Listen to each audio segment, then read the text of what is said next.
precious Lord Jesus.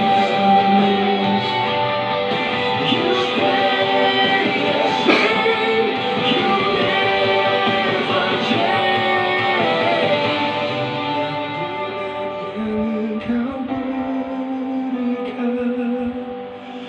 Pengampunan yang Engkau berikan telah menembus semua dosaku. Anugerah yang Engkau curahkan sanggup pulihkan seluruh hidupku. Ku bersyukur kepadamu, Yesus, atas semua kemurahan-Mu. Kau ubah hidupku jadi baru karena pengampunan-Mu. Kau ubah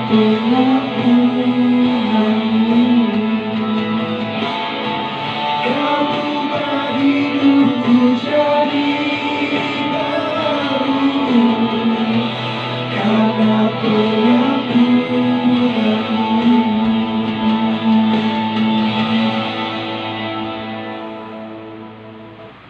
Bapa di surga, kami mengucap syukur dan terima kasih Tuhan pada sore hari ini kami boleh melakukan ibadah Paskah pada saat ini Tuhan, merenungkan semua perjalanan jalan salib-Mu Tuhan.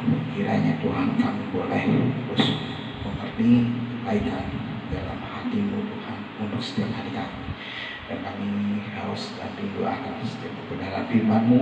Biarlah Tuhan kami terus mau urapi Engkau pakai Tuhan untuk mendengarkan segala isi hati-Mu Tuhan. Sembunyikan hamba di belakang isi-Mu dan pakailah urapi bila ada hamba-Mu untuk Engkau pakai menjadi penyampaian kebenaran hati-Mu Tuhan. Biarlah kami selalu duduk diam mendengarkan kebenaran firman-Mu Tuhan. Kami siap mendengarkan firman-Mu dalam nama Tuhan Yesus Kristus. Haleluya. Amin. Selamat sore Bapak Ibu kasih dalam Tuhan. Puji Tuhan.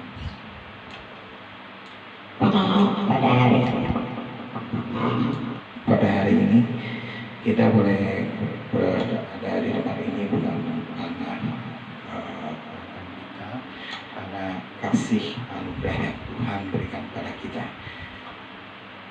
Bapak Ibu dikasih di dalam Tuhan, pada kesempatan sore hari ini bukan kebetulan ini hari libur atau hari Paskah. Kita harus merenungkan di mana hari Paskah ini kita diajak untuk flashback ke belakang 2000 tahun yang lalu. 2000 tahun yang lalu Tuhan mati di atas kayu salib, bukan untuk satu agama, bukan untuk siapa-siapa, tetapi untuk umat di dunia. Nah, jadi segala sakit penyakit, dosa kita, segala penderitaan kita, malu kita, dan lain-lain sudah ditanggung di atas kayu salib. Bahkan segala sakit penyakit kita sudah disembuhkan melalui bilur-bilur Tuhan Yesus. Nah, kita flashback 2000 tahun yang lalu, Bapak Ibu Saudara kasih di dalam Tuhan.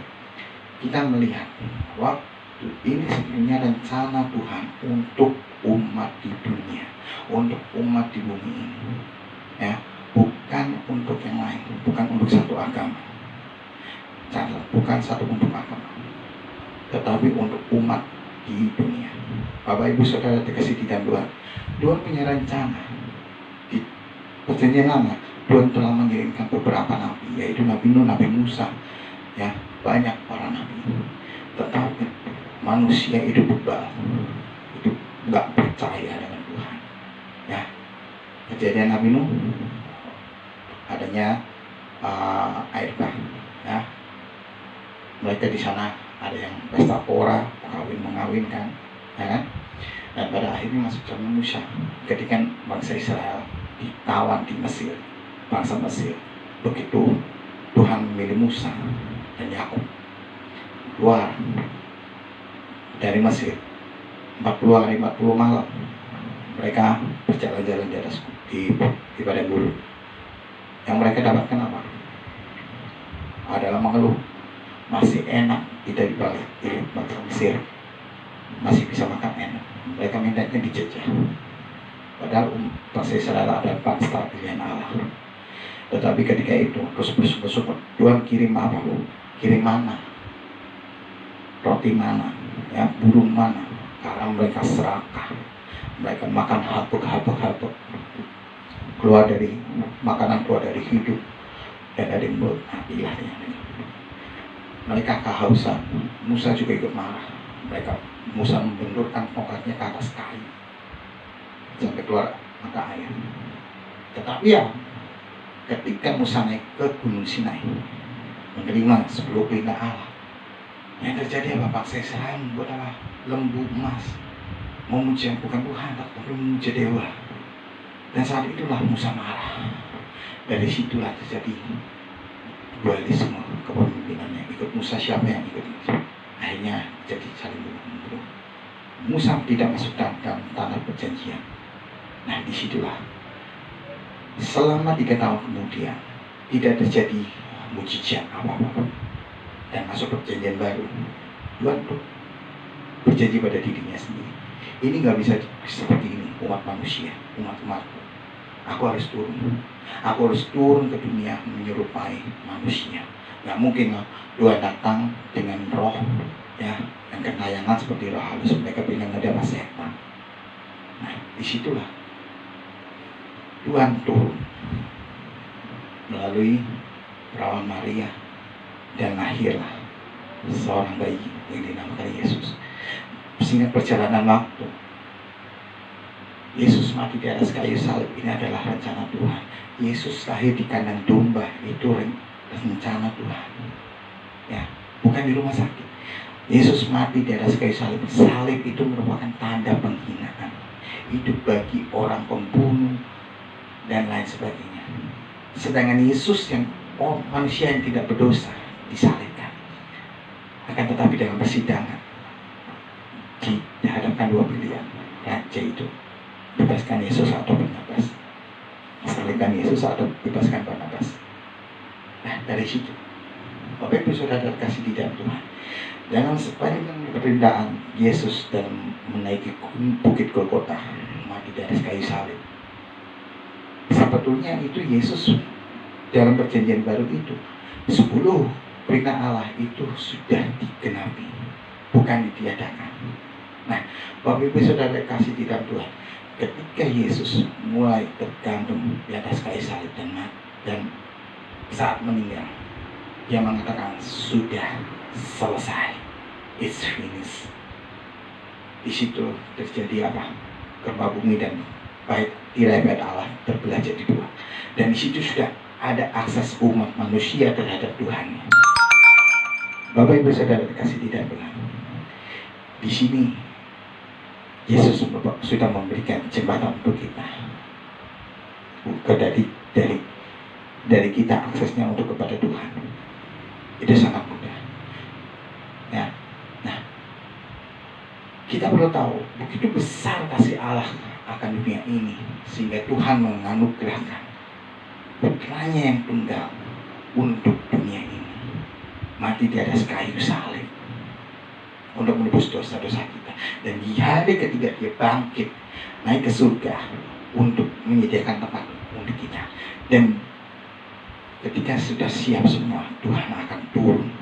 Yesus akan turun ke dunia ini, akan menjemput kita di atas awan permai dan mengatakan, masih adakah iman di atas bumi ini? Bapak Ibu Saudara kasih di dalam Tuhan, cerita panjang dan lebar, saya ingin menyampaikan dalam kematian Yesus dalam Paskah ini, yaitu apa? Kita ingin berharga di hadapan Allah. Karena apa? Ya, kita berkhidmat di mata Allah. Nah, kita bisa melihat di Matius 10 ayat 31. Saya buka melalui Alkitab ini lewat HP. Saya akan bacakan Matius 10 ayat 31.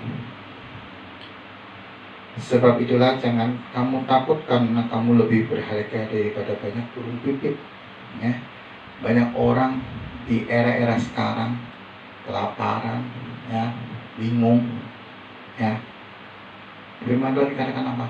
Carilah kerajaan Allah terlebih dahulu, maka semua akan ditambahkan. Kebanyakan manusia mencari tambahannya, bukan mencari kerajaan Allah. Dan kita bisa melihat di Matius 12 ayat 12. Nah, kita melihat dalam Matius 12 ayat 12, bukankah manusia jauh lebih berharga daripada domba, karena itu boleh berbuat baik pada hari Sabat? Kita sebagai manusia itu lebih berharga dari domba. Ini satu kiasan. Kita belum melakukan ibadah pada hari Sabat.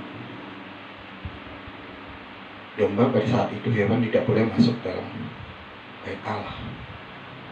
Ya, dalam Lukas kita lihat dalam Lukas 12 ayat 7. Lukas 12 ayat 7 dikatakan di sini, bahkan rambut kepalamu pun terhitung semuanya, karena itu jangan takut, karena kamu lebih berharga daripada banyak burung pipit. Ya. Dalam segala satu permasalahan kehidupan, Tuhan itu mengizinkan. Ingat, Tuhan itu menguji setiap umat-umatnya, bukan memberi cobaan. Nah, cobaan datang dari iblis, tetapi ujian datang dari Tuhan. Jangan salah, Tuhan tidak pernah memberikan kita cobaan. Tuhan tidak pernah menyobai umat-umatnya. Bahkan ketika iblis, waktu perjanjian lama di kitab Ayub dikatakan apa? Ketika iblis menghadap kepada Tuhan, Tuhan mengatakan, habis dari mana kau? Aku habis mengelilingi bumi ini. Lalu tidak ada yang pernah menjumpai. Mereka semua sama. Lalu Tuhan mengatakan apa? Sudahkah engkau melihat hambaku Ayub? Sehingga cerita negosiasi, bolehkah aku mencobai hambamu? Silakan. Tetapi ingat, tidak sehelai rambut pun jatuh. Yesus, Tuhan mengatakan seperti itu. Jadi setiap rambut kita ini ada berapa? Yes, Tuhan ini tahu, terhitung. Bahkan rambut kita sehelai jatuh ke lantai, itu atas izin Tuhan. Ya. Bapak Ibu Saudara dikasih tidak Tuhan, kita patut berbangga karena kita sebagai anak-anak Allah, kita sebagai anak-anak terang, kita yang masih berharga di hadapan Tuhan. Karena Yesus mau mati untuk menebus dosa saya dan saudara. Bapak Ibu Saudara dikasih dalam Tuhan, kita lihat dalam 1 Petrus 3 ayat 4. Tetapi perhiasanmu ialah manusia batiniah yang tersembunyi dengan perhiasan yang tidak binasa, yang berasal dari roh yang lemah lembut dan tentram, yang sangat berharga di mata Allah. Nah, Bapak Ibu Saudara kasih di dalam Tuhan, manusia kita ini manusia batiniah kita, ya, ini tidak lebih dari perhiasan, ya, dalam roh, ya, berasal dari roh yang lemah lembut dan tentram, yang sangat berharga di mata Allah. Ya, jadi kita ini sangat berharga di mata Allah, melebihi dari perhiasan-perhiasan apapun. Bapak Ibu Saudara terkasih di dalam Tuhan, pernah kita merenungkan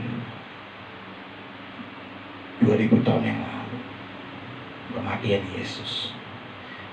Dan apabila saudara sampai detik ini masih ada di tempat ini, masih onsite dan online menyaksikan, itu semua karena anugerah Tuhan, pengampunan Tuhan untuk dosa-dosa kita, semua karena kemurahannya.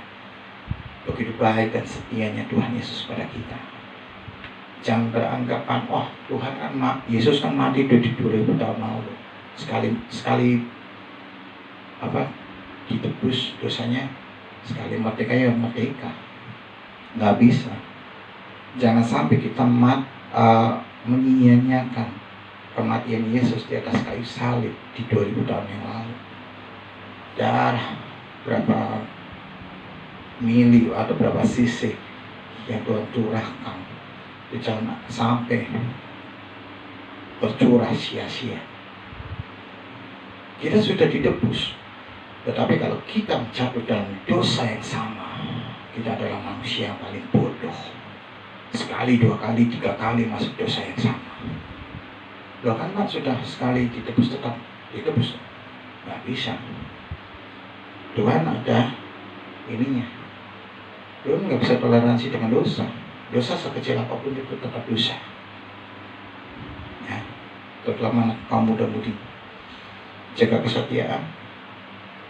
Jangan mudah terpengaruh oleh pergaulan dalam narkoba atau pesta seks atau LGBT. Bapak Ibu Saudara kasih di dalam Tuhan, kita itu berharga di mata Tuhan.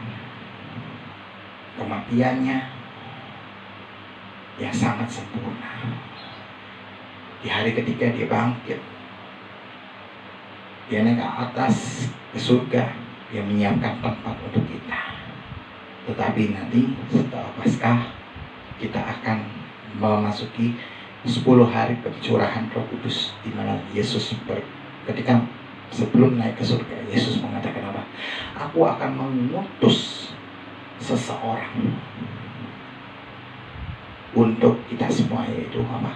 Roh Kudus. Orang yang sangat-sangat berdosa, yang tidak bisa masuk ke dalam kerajaan surga, itu orang yang menghujat Roh Kudus. Maka dari itu, jangan sekali-kali kita coba-coba menghujat Roh Kudus, karena dia adalah utusan dari Yesus. Dan persiapkan diri kita sejak awal, sejak sekarang. Kalau Tuhan masih sayang sama kita, kalau kita masih kasih kesempatan untuk bisa dalam ibadah dan pelayanan, dalam pelayanan keluarga, pekerjaan, kita bisa menikmati semua kemurahan Tuhan. Kita lakukan yang terbaik. Kita bertobat dengan sungguh-sungguh. Jangan terpengaruh oleh yang lain. Buang semua sakit hati, buang semua dendam, buang semua iri dengki. Selama ini kita jauh dari Tuhan, kita kembali kepada Tuhan, back to basic kepada Tuhan. Kita kembali kepada Tuhan, cari Tuhan, minta ampun pada Tuhan. Jangan di saat lagi ada masalah kita, Tuhan tolong aku, sambil nangis-nangis, sambil jenging-jengil atau guling-guling. Tetapi di saat kita suka maupun luka, kita tetap andalkan Tuhan. Ya, jangan pakai kekuatan, jangan pakai amarahmu. Ya, ketika lagi sakit jantung, baru cari Tuhan. Ya, ketika masih muda, anak muda-mudi, ayo kita lakukan pelayanan, bukan di dalam gereja tetapi di luar dari gereja. Anak-anak jalanan, anak-anak panti asuhan, mereka masih butuh uluran tangan dari kita. Dan disitulah ketika anak-anak muda disuruh, ayo pelayanan, nanti dulu lagi enak nih masa muda. Begitu santai udah, Tuhan aku melayani Tuhan, udah bibirnya mengang, udah ini baru mau melayani Tuhan, nyanyi gimana? Mau pelayanan seperti apa? Karena hidup ini adalah kesempatan. Di saat dalam pelayanan kita tidak perlu hitung-hitungan. Di saat dalam pekerjaan bawahan, tidak ada atasan atau bawahan. Di sini bukan melayani si bos atau si bos melayani bawahan. Akan tetapi pada pekerjaan ini kita melayani Tuhan. Karena ini anugerah, kita dikasih kesempatan dalam pekerjaan. Kita dipercaya dalam segala perkara. Kita setia dalam perkara kecil, Tuhan akan memberikan kepercayaan dalam perkara-perkara besar. Bapak Ibu Saudara kasih di dalam Tuhan, kira-kira sampai sini bisa dipahami ya. Saya tidak mau berpanjang lebar. Saya hanya ingin menyampaikan selamat Paskah bagi Bapak Ibu Saudara sekalian. Dan puji Tuhan, kita bisa kembali dalam minggu Paskah ini. Kemarin tanggal 29 harusnya live streaming, nggak bisa live streaming karena ada gangguan elektronik. Jadi puji Tuhan saya bisa melayani dalam Paskah Jumat Agung itu saya melayani 2 pagi dan malam hari, dan sekarang saya cuma melayani 2 kali pagi di gereja GBD juga, cuman yang kedua saya sore ini di tempat gereja sendiri. Dan puji Tuhan, Bapak Ibu, jika Bapak Ibu pada saat ini ada yang ingin dipertanyakan, nanti bisa dipertanyakan selesai ibadah. Dan bagi Bapak Ibu yang punya pokok permasalahan yang ingin didoakan, silakan bisa langsung kontak person ke saya atau ke bagian konseling. Saudara kasih di dalam Tuhan, kita tutup Alkitab kita. Kita sama-sama masuk dalam pujian penyembahan.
Sekali lagi kita angkat pujian ini dari awal. Ku rindu setiap waktu hidup di kebenaran-Mu, bukan dengan kuatku, namun karena Roh-Mu.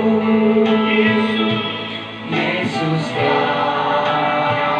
yang ku pegang teguh. Katakan, Engkaulah Tuhan, Engkaulah Raja, berdaulat atas hidupku.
berdaulat atas hidupku, ku berserah penuh. Berdaulat atas hidupku, ku berserah penuh. Berdaulat atas hidupku, ku berserah penuh.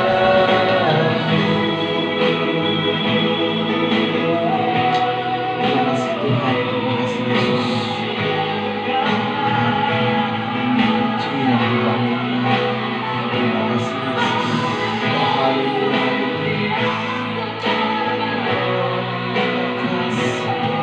Terima kasih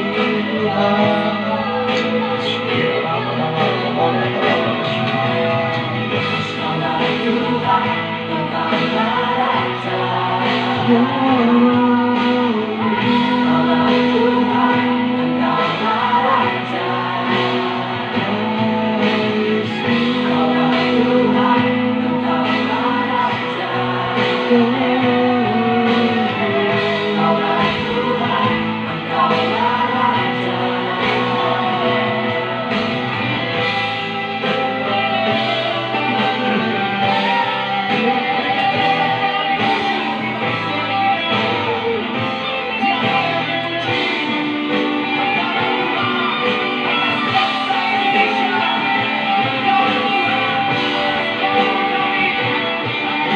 Bapak, kami mengucap syukur dan terima kasih Tuhan pada sore menjelang malam hari ini Tuhan. Kami boleh mendengarkan kebenaran firman-Mu Tuhan. Engkau urapi segala anak-anak-Mu Tuhan untuk mengerti apa yang menjadi kerinduan hati-Mu Tuhan terhadap setiap anak-anak-Mu Tuhan. Bapak, biarlah kami tidak hanya sebagai pendengar firman Tuhan, tetapi pelaku-pelaku firman Tuhan yang mau menjalani perintah-perintah-Mu Tuhan dan kebenaran-kebenaran-Mu Tuhan. Terima kasih Tuhan, kami masih berharga di mata-Mu. Kematian-Mu di atas kayu salib membuat kami lebih berharga dari apapun Tuhan. Terima kasih Tuhan, terima kasih untuk kematian-Mu di atas kayu salib menebus semua dosa-dosa kami semua Tuhan. Baik kami yang sakit, melalui bilur-bilur-Mu telah Engkau sembuhkan. Dan Engkau juga memberikan pengharapan yang baru bagi kami yang putus asa, yang hilang pengharapan, hilang arah Tuhan. Terima kasih Tuhan, Kau berkati, mesertai anak-anak-Mu Tuhan. Dan pada saat ini Tuhan, sore hari ini, bagi anak-anak-Mu yang mengangkat tangan, yang ingin didoakan, yang sedang memiliki sakit penyakit apapun Tuhan, di dalam nama Tuhan Yesus Kristus, melalui perayaan Paskah ini, melalui bilur-bilur-Mu Tuhan, segala sakit penyakit telah Engkau sembuhkan Tuhan. Terima kasih Tuhan. Bapa, tiba saatnya kami untuk menyelesaikan ibadah kami Tuhan, mengakhiri ibadah kami akan pulang ke rumah masing-masing Tuhan. Terimalah berkat rahmat Allah Bapa yang Maha Kuasa melalui persekutuan kudus bersama para malaikat yang kudus, bersama putranya yang tunggal Tuhan Yesus Kristus. Melalui ibadah ini kita diberkati dalam keadaan baik-baik saja, dan kita akan berjumpa kembali bersama Yesus di atas awan permai. Dalam nama Yesus Kristus, diberkatilah pekerjaanmu, diberkatilah rumah tanggamu, diberkatilah keluar masuk, pintu masukmu, dimanapun kamu berada, pekerjaan, di ladang, di desa maupun di kota. Dalam nama Tuhan Yesus Kristus, haleluya, amin. Saudara kasih di dalam Tuhan, ibadah sudah selesai, bersedia dan berjamuan kasih. Silakan dari teman-teman, Bapak Ibu Saudara kasih bisa melakukan untuk perjamuan kasih pada sore hari ini. Kiranya Tuhan Yesus memberkati. Shalom.